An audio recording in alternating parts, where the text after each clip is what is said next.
Olá a todos, estamos de volta com as videoaulas sobre a contextualização histórica da Umbanda.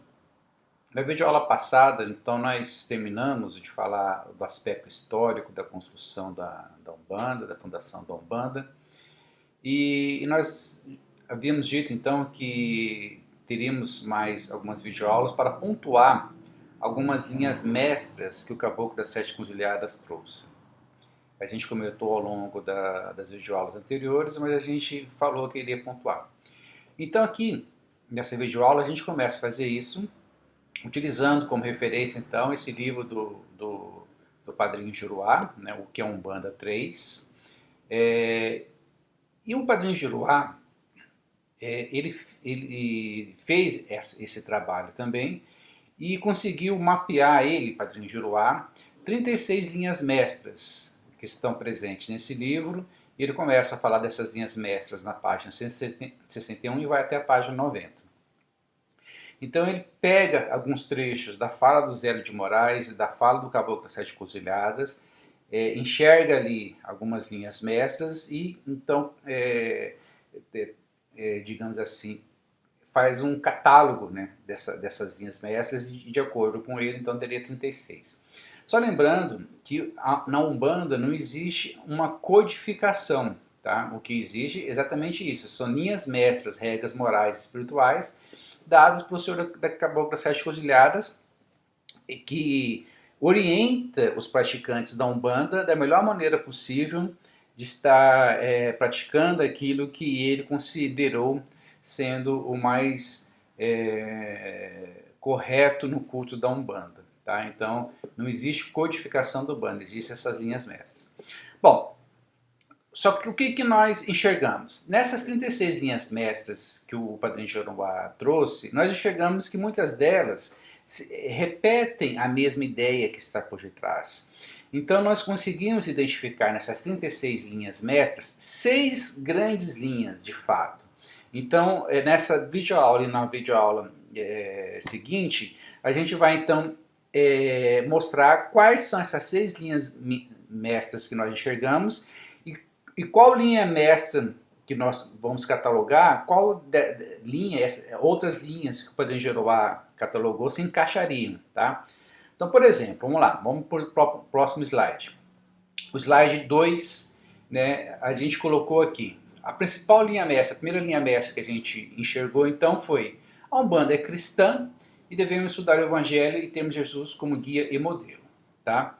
Então, isso fica muito claro na fala do Caboclo das Sete Encruzilhadas.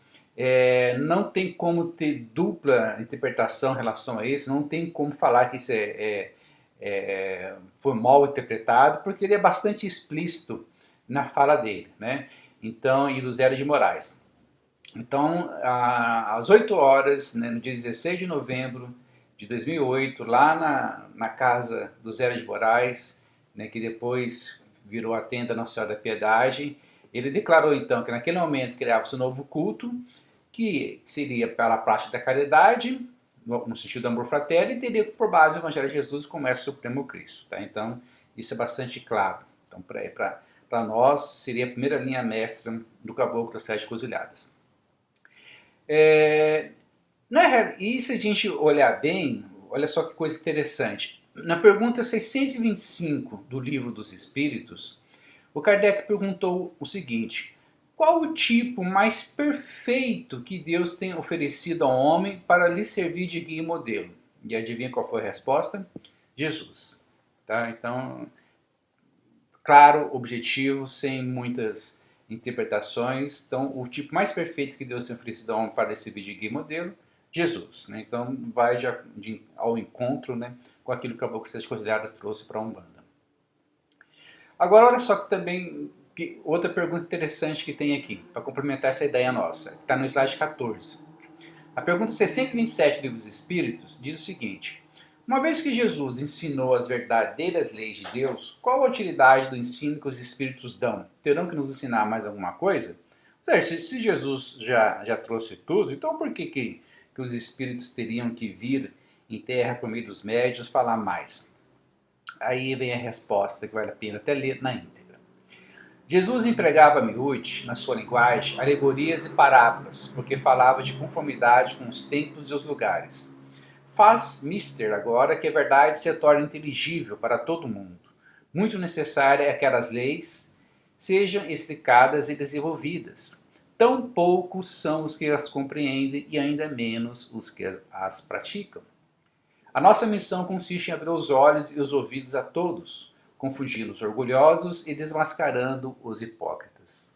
Os que vestem a capa da virtude da religião a fim de ocultar as suas torpezas. O ensino dos espíritos tem que ser claro e sem equívocos, para que ninguém possa pretextar ignorância e para que todos o possam julgar e apreciar com razão. Estamos incumbidos de preparar o reino do bem que Jesus anunciou. Daí a necessidade de que a ninguém seja possível interpretar a lei de Deus ao sabor de suas paixões, nem falsear o sentido de uma lei toda de amor e caridade. Então, onde houver um espírito se manifestando para o bem, no bem, essa vai ser a missão deles. Tá? Não importa qual religião mediúnica que seja. Então, no caso do slide 5, a gente mostra o seguinte. Na Umbanda, nós teremos então espíritos vindo em vibrações diversas, né? Vindo na vibração de um caboclo, de um baiano, de um boiadeiro, de um cangaceiro, de um exu, de uma pombagira, de uma criança, de um preto velho, uma preta velha, um caboclo de Ogum. Então não importa qual a vibração que ele vem. Cada um na sua vibração, naquela característica, a gente vai estudar mais à frente as linhas de Umbanda, de trabalho de Umbanda, e vamos perceber a importância dessas características, né? Que na realidade, essas características vão nos ajudar a compor, né, a nossa psíquica de uma maneira mais harmoniosa, né? Que a nossa psique, né, tem essas características diversificadas. Então, essas entidades vindo nessas vibratórias diferentes nos auxiliam nesse processo, mas depois a gente vai entrar nesse mérito. Cada um, da sua maneira, do seu jeito, com o seu linguajar, no fundo vai estar, então, nos ensinando Cristo, nos ensinando o Evangelho de Jesus, tá? Da sua maneira, com os exemplos próximos dele. Às vezes eles nem falam o nome de Jesus, mas os ensinamentos que eles dão, os conselhos que eles dão, as orientações que eles dão, na Umbanda são orientações em sintonia com Cristo. Isso tem que ficar muito claro. Bom, e é claro que nós temos que fazer a nossa parte. Então aí no slide 6, a gente mostra que a gente também não pode depender tudo dos guias. Né? Então, se Cristo, né, se a Umbanda é cristã e devemos estudar o Evangelho e temos Jesus como guia e modelo, a gente vai ter que entender Jesus, compreender Jesus e vivenciar Jesus no dia a dia. Bom, então a gente pode se apoiar hoje em dia em vídeos no YouTube, tem vários vídeos muito bons no YouTube que fazem interpretações do Evangelho. Ou a gente pode se apoiar em muitos livros que foram escritos que nos auxiliam também nessas interpretações. Por exemplo, o Evangelho segundo o Espiritismo não é um evangelho novo, como um leigo, né, alguém que nunca viu, acredita, né? Ou seja, acredita que os espíritos criam um novo evangelho. Nada a ver. O que é o Evangelho segundo o Espiritismo? Foram escolhidas passagens do Evangelho, principalmente passagens do Sermão da Montanha, em que os espíritos, então, aquelas passagens são transcritas e os espíritos diversos, né, cada passagem um espírito diferente, vai analisar aquela passagem e esclarecer um pouco mais o que está por detrás daquela passagem. E aqui uma coisa interessante é que por meio do raciocínio da lei de ação e reação, por meio do raciocínio da lei da reencarnação e outras leis, né, que o Kardec codificou, né, nas suas obras, fica muito mais simples, muito mais fácil de compreender essas passagens. E nós temos também o Emmanuel, que foi o mentor do Chico Xavier e um grande especialista no Evangelho de Jesus. Né? O Emmanuel tem um livro muito interessante que ele ditou ao Chico, chamado Há 2000 anos, que ele conta exatamente a passagem de Jesus na Terra, e ele estava encarnado como senador romano, e conta como que se deu o encontro dele com Jesus. É uma história muito bonita e vale a pena lê-la para compreendê-la. Depois disso, né, ele rejeitou Jesus, tá, mas eu não vou contar o spoiler do livro, mas vale a pena ler. Depois disso, ele teve muitas outras encarnações que ele teve que se aproximar cada vez mais de Cristo, de Jesus, até que ele conseguiu fazer isso e virou um especialista na análise das passagens evangélicas. Então tem essa coleção do Chico Xavier, chamada Coleção Fonte Viva, né? Um primeiro chama Fonte Viva, o outro chama Caminho, Verdade e Vida, Vinhas de Luz, Pão Nosso e Ceifa de Luz, e que trechos do Evangelho são selecionados, né? Versículos do Evangelho aparecem, então aparece um versículo, por exemplo, orai e vigiais para que não entrem em tentação. Tá? O versículo. Aí o irmão vai e discorre sobre aquele versículo. Então é muito interessante para a gente ir aos poucos compreendendo de maneira mais profunda cada versículo do Evangelho. E vocês podem fazer estudos disso de uma maneira diferente, né? Vocês podem fazer um estudo de um livro, vocês podem pegar um livro desse e ler aleatoriamente antes de dormir. É excelente que se faça isso para harmonizar os pensamentos, harmonizar os sentimentos, sintonizar com seus mentores, ou seja, vocês podem fazer usos diversos disso e vale muito a pena.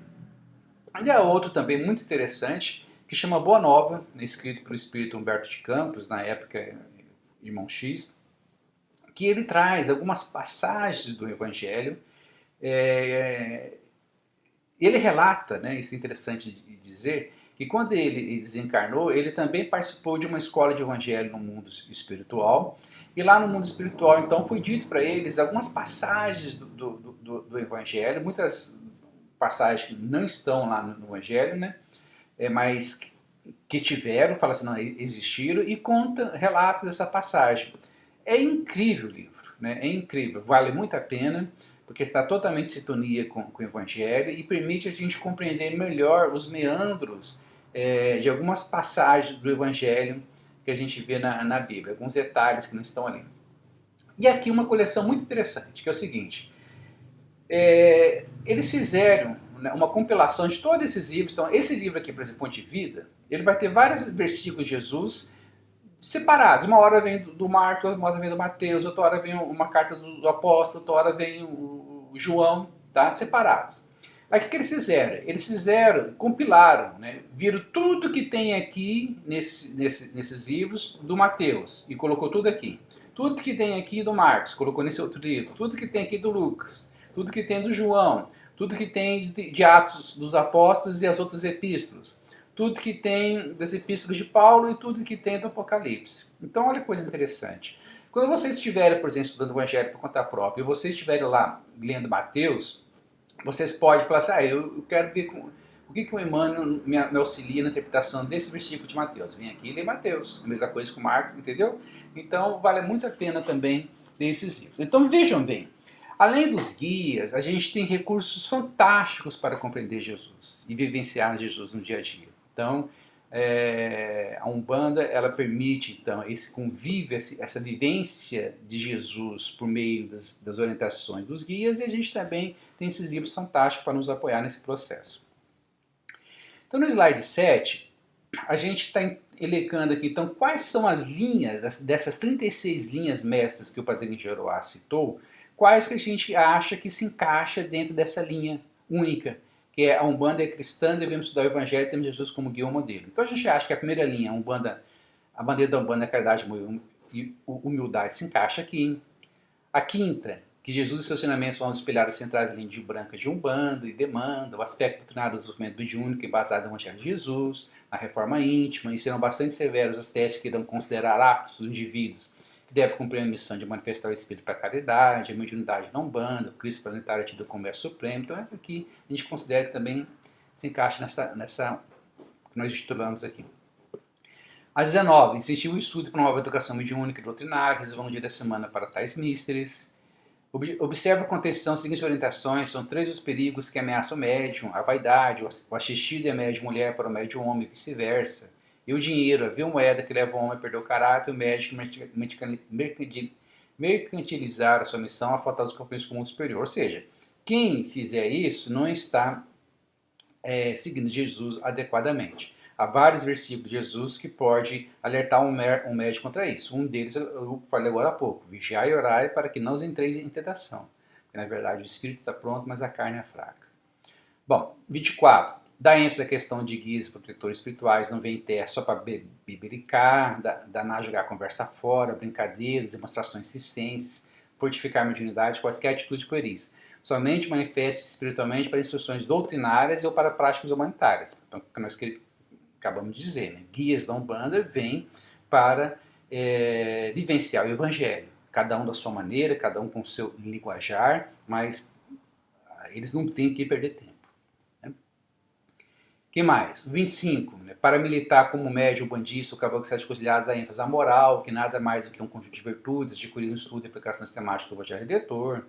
Que mais? 26. Dá ênfase à questão da predisposição sensual incontida, onde inadvertidamente os médios caem pelo fator sexo, entre irmãos, dirigentes ou assistidos, para considerar escabroso e escuso, jamais aceito pelos guias e protetores espirituais, e se ocorrer provocará a queda do médium com afastamento dos guias e protetores espirituais. Bem parecido com aquilo que a gente acabou de dizer agora há pouco. 27. O Caboclo Sete Encruzilhadas determinou como dever de todo bandista o estudo sistemático doutrinário do Evangelho segundo o Espiritismo, o Livro dos Espíritos, o Livro dos Médios, o Espiritismo e a Magia Sete Linhas da Umbanda, leituras que dão embasamento teórico à vida do desenvolvimento da mediunidade. Então, como nós já tínhamos falado, não só esses livros, né, mas os livros do Chico Xavier, por exemplo, são fantásticos também para contribuir com essa primeira linha mestra, né, que é a Umbanda cristã, devemos estudar o Evangelho e temos Jesus como guia e modelo. Tá? 28. Todas essas daqui são linhas nominadas pelo Padrinho Geruar. Nós estamos mostrando como que essas linhas, por exemplo, se encaixam dentro dessa linha única. Tá? Então nós vamos nós vamos catalogar essas 36 linhas mestras em 6 grandes linhas. A primeira é essa e é composta de todas essas linhas e aquelas que citei anteriormente. Então, 28. O Caboclo das Sete Encruzilhadas veio com a radiação da Mãe Maria Santíssima, devotando de grande afeição, amor e honrando-lhe, invocando em todas as sessões. O que mais? 30. Dá ênfase à retidão de caráter, princípios críticos dos médios para que possam ter mediunidades positivas. 32. Em Umbanda do Caboclo Sete Encruzilhadas, honras e trabalhos com alguns espíritos que em vida foram santos católicos proeminentes. 33. O Caboclo das Sete Encruzilhadas fazia questão absoluta em propagar que a Umbanda e seus trabalhadores desencarnados eram simples, humildes, amorosos, caridosos e desprovidos de vaidades, e que seus trabalhadores encarnados também deveriam ser. E 34. O Caboclo das Sete Encruzilhadas reconhece a autoridade de Ismael, um espírito superior de grande envergadura moral, guia espiritual do Brasil, que recebeu de Jesus a missão de conduzir o desenvolvimento do Evangelho, do amor e da caridade em todo o território nacional. E tutelar da Umbanda, honrando nas aberturas de todos os trabalhos com pressas de Jesus, trabalhado pelo espírito de Ismael. Então nós acreditamos que a partir do momento que você vivencia que a Umbanda cristã devemos estudar o Evangelho e temos Jesus como guia e modelo, leia os livros de Kardec, leia os livros de Chico Xavier, isso que automaticamente é inserido. Né? Por isso que a gente está considerando que tudo isso faz parte dessa grande linha. Então essa primeira linha, a Umbanda cristã devemos estudar o Evangelho e temos Jesus como guia e modelo, a nosso ver, é o mesmo do que as 13 linhas citadas aqui. Né? Então, só não resta agora 23 linhas mestras. Tá? Vamos ver agora na próxima linha que nós citamos, quantas dessas 23 a gente consegue ainda catalogar numa mesma. Então, a próxima linha que nós citaremos aqui, que nós consideramos que são as linhas mestras preconizadas pelo Caboclo Sete Encruzilhadas, é a manifestação do Espírito para a caridade. Né? Ou seja, de graça recebestes e de graça dai. E isso está em Mateus 10,8. Tá? Mateus 10,8 diz o seguinte: curai os enfermos, limpai os leprosos, ressuscitai os mortos, expulsai os demônios, de graça recebestes, de graça dai. Então, se na primeira linha mestra fala que a Umbanda é cristã, tem que seguir Jesus. E isso está em Jesus. Tá? Então é por isso que o Caboclo das Sete Encruzilhadas fez questão de frisar. Então, quando vocês verem por aí, por exemplo, nessa primeira imagem aqui, ó, está amarração para amor, pagamento após resultado. Então isso aqui está colado tudo quanto é poste aqui da minha cidade. Isso daqui não é Umbanda. Porque veja bem, amarração para amor, pagamento após resultado, primeiro, a Umbanda não cobra. Segundo, se você vai fazer uma amarração para amor, você está obrigando alguém a gostar de uma outra pessoa. Você está interferindo no livre-arbítrio. Isso não é cristão. Tá? Então, por esses dois principais motivos, isso daqui não é Umbanda. Aqui, ó, Um outro, ó, consultas, aberturas de caminhos e muito mais. Amarração definitiva, tarô e búzios, tá? Então, isso aqui também não é Umbanda, tá? A Umbanda não faz consultas no sentido de você agenda, vai lá, consulta de maneira individual, paga e vai embora e depois você tem o resultado daquilo que você pagou. A Umbanda não é isso. Na Umbanda você tem cultos, tá? Você participa do cultos e pede uma orientação para o guia. Não é uma consulta nesse sentido. E não é paga. E qualquer coisa que você pedir que for contra o Evangelho de Jesus, os guias não farão. Muito pelo contrário, vai te orientar no erro que você está fazendo. E na Umbanda também não existe jogo de tarô e jogo de búzios, tá? Muito menos pago. Às vezes o que pode acontecer é um guia ou outro, às vezes, sei lá, vocês estão lá trabalhando numa gira de cigano, fazendo uma orientação com um espírito de um cigano, e ele fala assim, eu vou jogar um tarô para você, meu filho, para ver como é que tá os seus caminhos. É isso, mas não faz... E às vezes os outros guias ciganos não têm essa habilidade, não faz isso, só apenas um faz isso. E ele vai fazer isso de uma maneira voluntária e vai fazer isso sem prejudicar ninguém. Nenhuma vez ele no tarô ele vai fazer algo para fazer uma amarração definitiva. Ele vai fazer algo para esclarecer um pouco como estão as energias, como está o seu destino e te orientar de uma maneira cristã. A mesma coisa em relação aos búzios. Pode ter um guia ou outro que tem essa capacidade, faça isso, mas sem cobrar e sempre com orientação cristã, e não é o determinante daquele culto, daquela gira. Ou seja, não é uma linha mestra da Umbanda. Tá? Então isso daqui também não é Umbanda, fiquem atentos, ok? Então, nesse caso aqui, a gente só conseguiu condensar uma linha, né? Então, o Padre Jeroá, na linha que ele titulou linha 4, ele falou, dá de graça o que de graça recebesse, e a gente considera realmente essa também uma linha mestra. Manifestação do Espírito de Caridade, dá de graça, receber de graça dai. Então, a gente já eliminou 3, eliminou 1, agora falta 22, tá? Então, vamos para a terceira. A terceira é o seguinte, a Umbanda ela utiliza de todos os recursos da natureza para auxiliar na saúde física, psíquica e espiritual. Tá? A gente colocou de propósito uma palavra junta, né, física e psíquica e espiritual, porque para nós o físico, psíquico e espiritual é um todo. Tá? Bom, e para quem acha isso estranho, né, tem muita gente que fala assim, nossa, mas vocês utilizam fogo, vocês utilizam vela, vocês utilizam incenso, por que vocês não só fazem uma oração, fazem uma mentalização? Olha, esses tipos de recursos foram muito utilizados em várias outras religiões, tá? Eles são muito utilizados em muitas religiões, inclusive foi utilizado por Jesus. Analise com calma lá João 9,6. Diz o seguinte, tendo dito isso, quem? Jesus, cuspiu, dito isso para o cego, né? Perguntaram para ele, Senhor, quem pecou? Ele ou os pais? Ele falou, nesse caso, nem ele nem os pais. Né? Daí ele faz uma explicação. Tendo dito isso, cuspiu na terra. Quem cuspiu na terra? Jesus. E com a saliva fez lodo e untou o lodo os olhos do cego. Então, esse cego, especificamente, tinha um problema que Jesus precisou utilizar do recurso da natureza, recurso da terra e da água, para curá-lo. Tá vendo? Tá vendo como, às vezes, o preconceito nos deixa cego, inclusive para Jesus, a gente não consegue enxergar o que Jesus fez na sua totalidade e, às vezes, interpreta de maneira equivocada o que uma religião faz. Bom, então tá aqui uma imagem dessa passagem. E vamos lembrar também o próprio João Batista. João Batista utilizou a água para batizar Jesus, um elemento da natureza. Então, na Umbanda, essa é uma linha mestra. Tá? A Umbanda utiliza os recursos da natureza para auxiliar na saúde física, psíquica e espiritual. Então, aqui a gente tem, por exemplo, a imagem de um médium que está sendo auxiliado por um preto velho, e aqui tem uma vela, recurso do fogo, tem a água, né?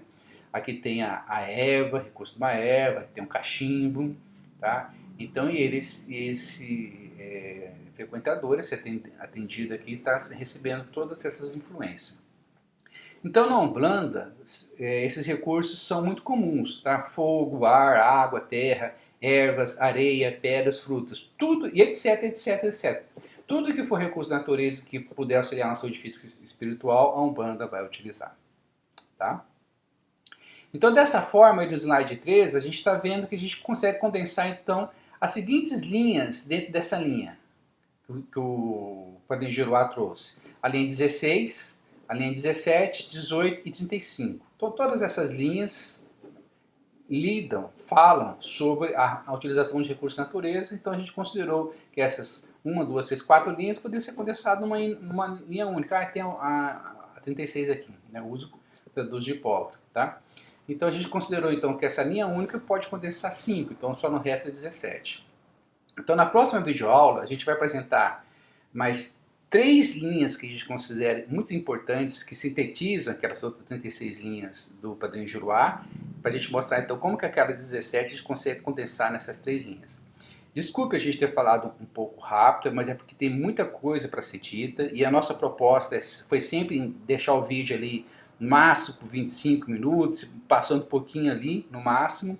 Então às vezes a gente tem que falar rápido para não passar muito esse tempo. Mas vocês podem voltar, dar pause, se a gente falou alguma coisa rápida que vocês não entenderam, volta o vídeo, né, e reveja de novo. Né? Essa é a vantagem de ser uma videoaula e não ser uma aula ao vivo, que dificilmente teria essa oportunidade da gente voltar e dizer de novo. Né? Então é isso que a gente queria falar nessa videoaula, mas a gente continua na próxima videoaula. Tá? Até mais.